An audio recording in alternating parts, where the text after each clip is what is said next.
Do you really feel like it messed up your childhood not having a dad? More than you know. I struggled with who I was, trying to prove myself. You know, if father just did what they're supposed to do, half of the junk that we face on the streets wouldn't exist. Just because you have more degrees than a thermometer does not make you a good father. Just because you make a lot of money does not make you a good father. Y'all ain't with me today. Y'all ain't with me today. Being a father has something to do with your ability to have a relationship skill. I want to talk about real dads today. Not fathers, but I want to talk about dads. Anybody can be a father. Take a real man to be a daddy, though. You know, we didn't take the camping trips or the fishing trips or anything like that. I took a lot of things that he did or didn't do in my life, and I molded myself to be able to go into my children's life and be that what I didn't have.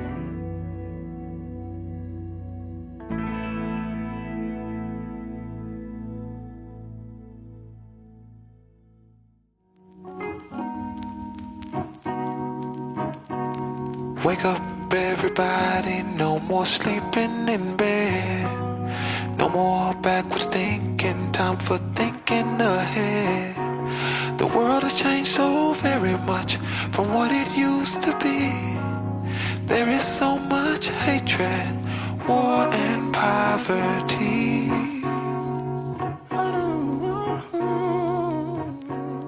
Wake up. What can Omega Men do in this moment? You know, with all that's going on, several pandemics, you got social injustice, you got voting suppression, systematic rape. You can go on and on, mistreatment. But it kind of boils down to, I say, 4 questions. What are you doing individually? I mean, we are mentoring in the midst of a crisis. Good evening, my brothers. Welcome to the Corridor 2 conversation.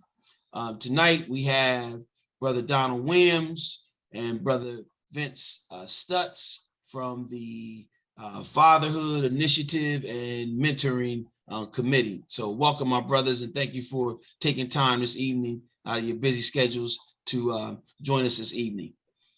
Just a few questions, and I'm going to start with Brother Williams. Brother Williams, as the committee chair, how long have you actually served on this committee? When you talk about how long have I, well, look, let me be clear. It has been an honor and a privilege of a lifetime to serve under 3 district representatives as the chairman. I was groomed under the 34th District Representative Milton Dewey Harrison, a chapter brother. And we did a first workshop, matter of fact, on the Maryland Eastern Shore during his leadership conference, to raise awareness about the importance of mentoring.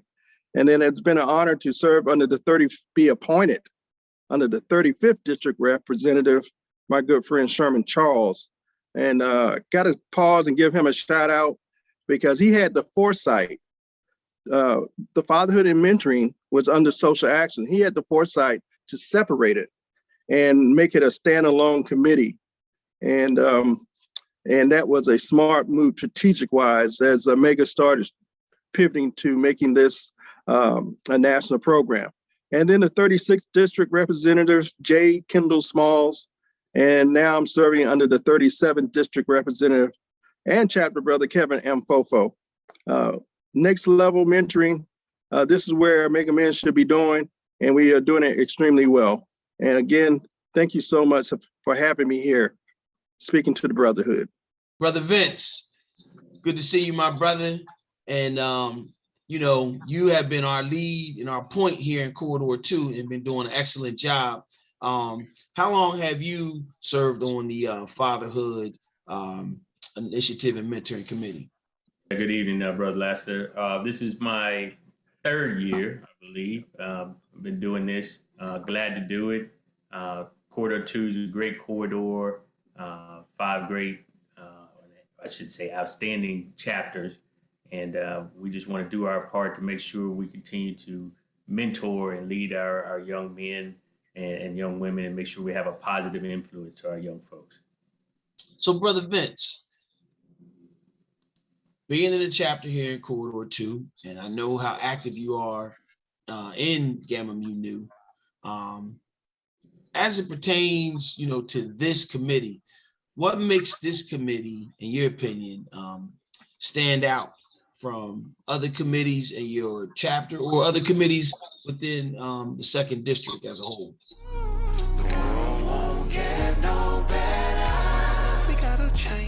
I think it's, with mentoring, this committee is an opportunity to actually put in real work, right? To show people in our community and just around the U.S. and around the globe, right, what we do as Omega Men. Our job is to make sure we continue to nourish and bring up our young folks, guide them, train them, and this is our opportunity to be able to influence that. I think it makes me feel really great inside to be a part of that. And a lot of young men, young women don't have fathers or father figures in their life, and this is our opportunity to step in and stand in the gap, so to speak, and make sure we continue to have that positive influence. There's so many of our young folks that could go the wrong way, and this is our opportunity to make sure they go the right way. Brother Williams, this may be, a tough question for you, because as you've already explained and illustrated to us, you've been on this committee for quite a while under multiple administrations. But right now, as we sit here tonight, in your opinion, what's the greatest accomplishment to date for this committee? The world has changed so very much from what it used to be. The greatest accomplishment. Wow. I tell you, let me just say this. Second district is the tip of the spear, not only in the second district, but throughout Omega Nation. And so when you talk about the accomplishment over a long period of time, let me just run down the last 6 years. There have been special moments, and I don't want the brotherhood to miss those special moments that have occurred the last 6 years. Together, if I had to name one, we have changed the culture, how brothers think about mentoring. And like Brother Stutz said, hey, the community needs to see us. And they have done that in quarter 2 under his leadership. Community engagement certainly is a priority. And I can tell you, list the number of accomplishments with telling our mentoring story of the incredible work we're doing. And now we're at the point where we are turning in articles. I'm excited about that, Vince. Turning in articles with JPEG files, writing a paragraph, telling our story. And let me say this, the performance report that we have, let me just run this down to you. In 2020, Mu Nu chapter, my home chapter, received $5,000 from Grand Bosses David Marion, who put money to this committee. And then in 2021, Ada Pi chapter received $5,000. I'm asking, hey, quarter 2, why not a chapter in quarter 2 for 2022? So that that's an accomplishment. Hey, you got to go to that performance report. That's the report card. And I want to make sure that message is loud and clear. Why not someone for quarter 2, a chapter? And then I'm extremely proud of the Father Day montage. Do you remember that? Last Father Day, it was an innovative idea from a young bruh, because I was still doing the pictures, collages. He said, why don't we do a montage where you had the brothers reflect on their favorite saying, not only their favorite saying as they raised their family, but their father favorite saying. Wow. That was a special moment. And then last February during Black History Month, we impact together collectively 1,000 families. We started with a mega STEM day at the end of January. We went to an NBA hosted by Ada Pi, NBA gaming. Then we went to a college fair. And then we concluded with the Game Changer Conference. 1,000 families were impacted last year. And then I'll be remiss if I didn't mention the Q's on the Move. We're in our 5th year. And I got to give a shout out to my good brothers in Delaware, Brother Greg Worthy. He took us to the next level with the barbershop. And so we got the Game Changer Conference coming up on February 26th. I've asked him to provide that leadership we're excited about featuring the barbershop segment during the Youth Leadership Conference. Vince, as it pertains to our corridor, what do you think are the biggest challenges that we're facing? And if this challenge pertains to not just our corridor, but the entire second district, that's, speak on that for me if you would as well.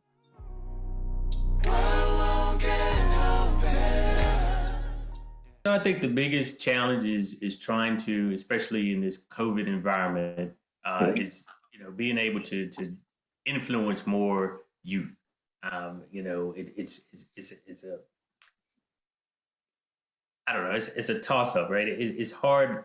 It's a double-edged sword, I should say, around virtual technology. So technology is great, but we got to realize our young people use virtual technology, in school all during the week. So so how do you find strike that right balance to keep them engaged and want to do something virtual, right? But at the same time, they feel like, I'm doing this every day. I'm burning out.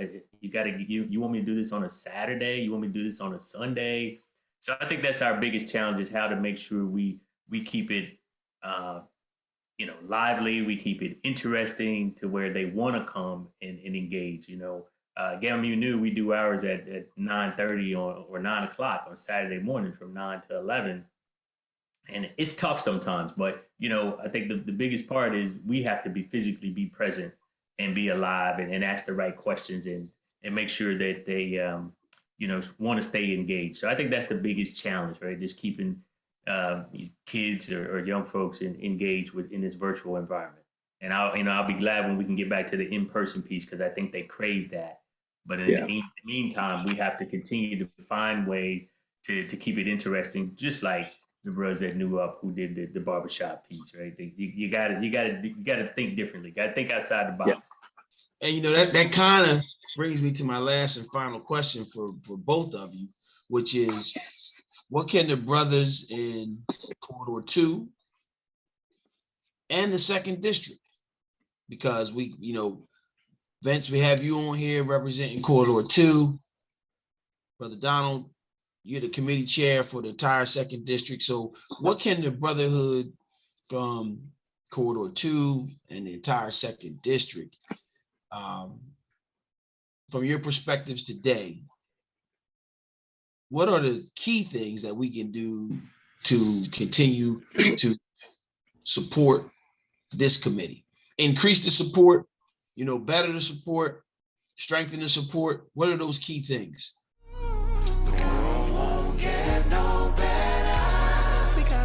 Thinking about this question, what can Omega Men do in this moment? With all that's going on, several pandemics, you got social injustice, you got voting suppression, systematic rape. You can go on and on, mistreatment. But it kind of boils down to, I say 4 questions. What are you doing individually? I mean, we are mentoring in the midst of a crisis. And you got to think out the box. You got to think differently. You got to use different methods to connect and stay engaged with our young people. They desperately need our leadership. So I first start on the individual level. What are you doing? And then how many young people does your mentoring program serve annually, serve monthly? And how can you connect and increase those numbers? What's your total impact? And then how many community partners? We have a great reputation. We've been doing mentoring for so long, 110 years, matter of fact, going to 111. And so we have created a lot of partnerships. And I'm just challenging Quarter 2 to think differently about leveraging your partnership. God, there's no mistake that we're in a pandemic. As I tell my young people, what if you were born for this moment? What if you were born for this moment? We can certainly do better. We have a youth leadership conference coming up. And I can tell you this, all we asking district-wide is for every Omega man to honor our founders, connect with 4 dads, 4, they say down south, 4 mothers, 4 boys and 4 girls to attend our planned events. I can tell you we got the February the 12th will be the Mega STEM, and then we're going to wrap it up February the 26th with the Youth Leadership Conference. So I'm looking for a big turnout from quarter 2. So I'll wrap it up with, Brother Williams gave all the nice shameless plugs for all the events we have going on, which is great. So what do we need from the brothers in Corridor 2 as well as in the 2nd District? We need your time and we need your talent. Mm-hmm. I need your time, need your talent. A lot of talented brothers out there that work in all different arenas in the workforce.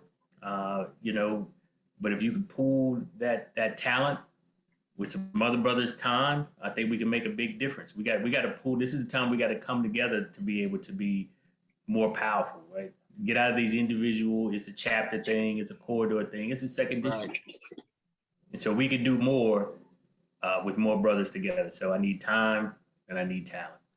Awesome. And I totally agree. I think that collective thinking and bringing brothers together to pull in our different resources and abilities are very key. I know I've enjoyed the conversations and the dialogue and the planning and informal planning that I've had an opportunity to do with both of you brothers. So I know that, when it comes to the Fatherhood Initiative and mentoring, we're going to take this thing to the next level. Not by ourselves, but like I said, it's going to be a we type of thing. And I'm really looking forward to it. My brothers, thank you for your time. And I greatly appreciate you getting on here. You all have a fantastic evening. And long live the spirit of Omega Psi Phi.